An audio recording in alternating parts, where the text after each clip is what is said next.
In the November 7th edition of the Washington Post, Brenda Major, who's a professor of psychology at the University of California, Santa Barbara, she had an op-ed piece on abortion, and she was challenging that there's a broad group of women and men who have experienced difficulty, struggle, depression, anxiety after abortion. She very much questioned the research that's been done by people like Dr. David Reardon. And as with many of the attack pieces of this kind, she attempted to marginalize the voices and the experiences of those who report that they regret their abortion, that their abortion led to many negative symptoms, physical, emotional, and spiritual, painful symptoms in their life. She seeks to marginalize, silence that voice.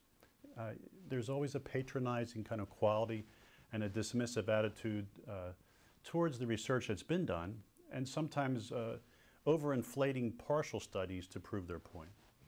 Regardless, I don't want to so much focus on statistics as much, because that is not my field of expertise. I'll point you to Dr. David Reardon, Dr. Priscilla Coleman, Dr. Vincent Rue, who really have that expertise, and that's their particular vocation, as well as healing. I want to instead suggest to you that the fact that the attacks occur and are so visible now, we're going to see more attacks upon the whole idea of post-abortion trauma and suffering, and an attempt to silence those voices.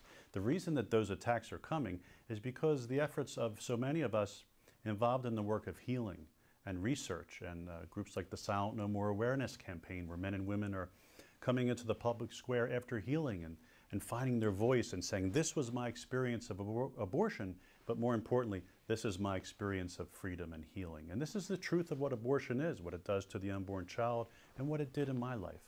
That truth is so important. That truth is rising up, as is the research of Dr.